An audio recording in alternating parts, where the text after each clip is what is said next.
mention our CS, Madam Soipan Tuya, and our two ambassadors who are here from Denmark and the Kingdom of Netherlands.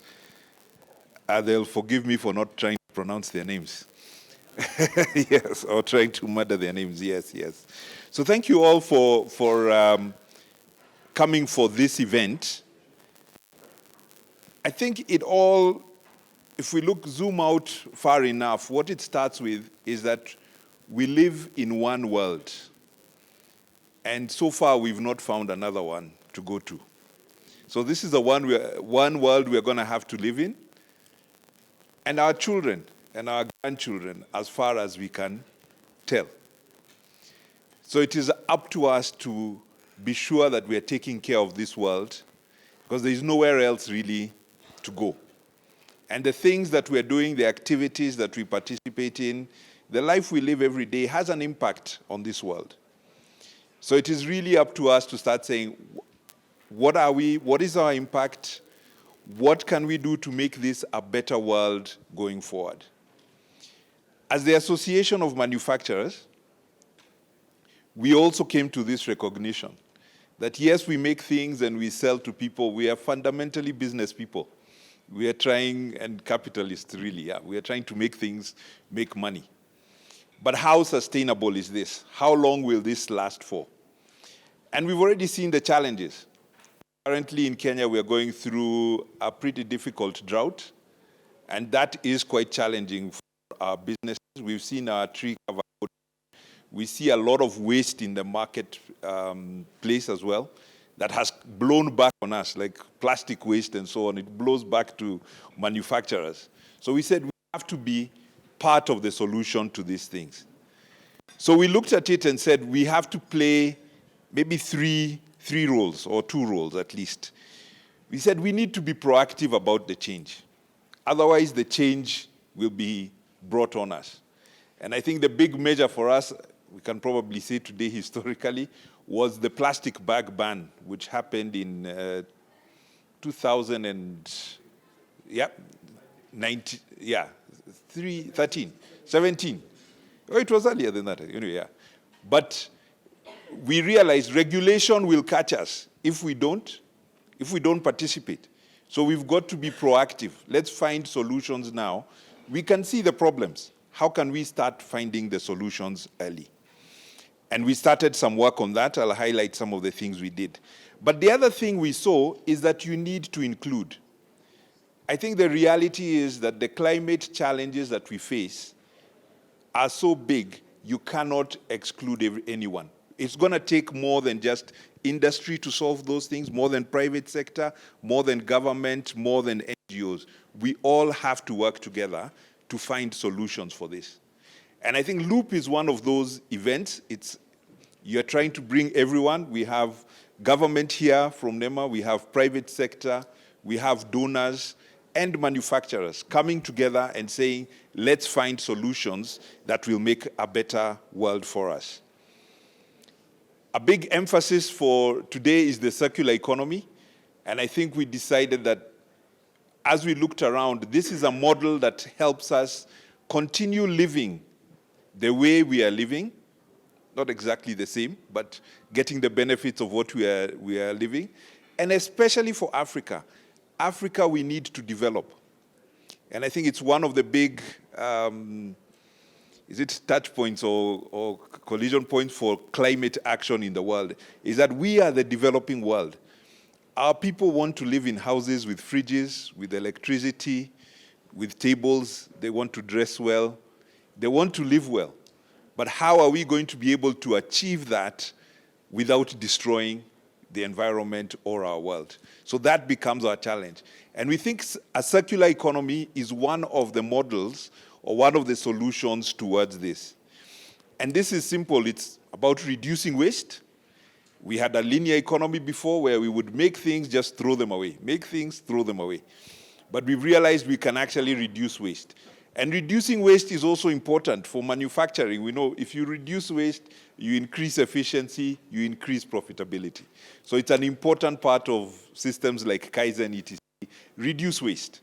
So really we must reduce waste. avoid pollution. We should not have plastic bags floating in the environment or in the oceans. They don't need to be there. They have a job to do, but that's not part of it. Then recycling materials. And I think we will see later on, and you'll see, I think, also in the exhibitions, there's a lot of materials that we can use. We just saw the Matatu talking about the waste that is collected. There is money in that waste collection. And as KAM, we have championed and led the way in developing extended producer responsibility organizations. We have currently two in Kenya. One was Petco, now called PACPRO, and KEPRO, which is the Kenya Extended Producer Responsibility Organization, where we are trying to get manufacturers and people in the supply chain who are contributing to putting materials in the environment to bring back those materials so that they can be recycled.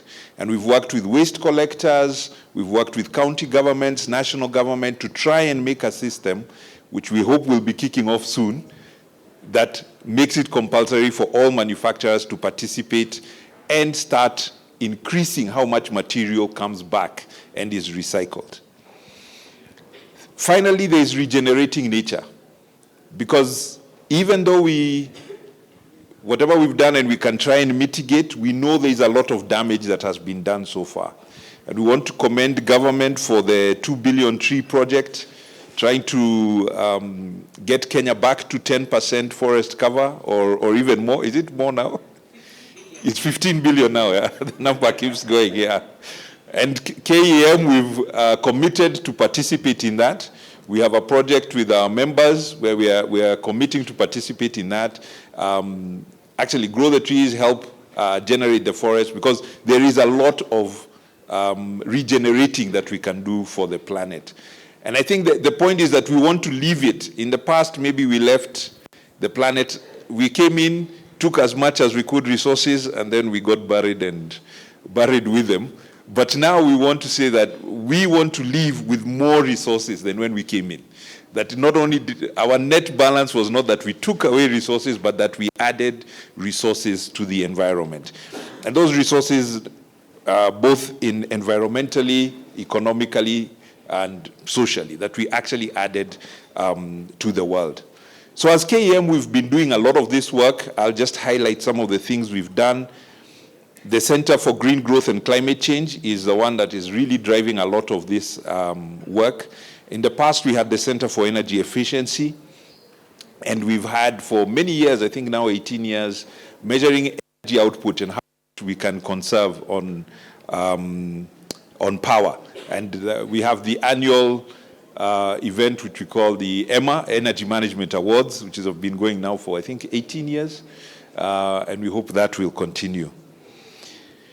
I mentioned the Kenya Plastic Action Plan. We actually developed that together with help and support from the government of Denmark. Thank you for that, where we actually came up with a plan which government is using. Again, it's that proactiveness in KAM, starting the plan, how can we manage plastics in the future, and working together with everyone to come up with a plan that says this is how we can work with them, because they are useful up to a point. So how do we keep working with them and make sure that there is no damage? And finally, Ukamilifu, where KAM itself, we have a unit which is about sustainability, helping our manufacturers find ways to increase their sustainability, doing things like mapping their, benchmarking where they are on carbon emissions, and what are the other things they can do as manufacturers to move forward. So with those few remarks, I want to welcome you all to this event, thanking our sponsors as well for helping us putting this together, and government for participating as well in it. Mine will be to invite also some of our speakers this morning, and I think after you make your brief remarks, I'll ask you to take a seat on the podium so that we'd have a question and answer after that. And I'll be starting with Carol Kariuki, who will tell us also about the rest of the private sector. I've given you a bit of what the manufacturing sector has been pushing, but she'll tell us a lot about the rest of the private sector. Welcome, Karen.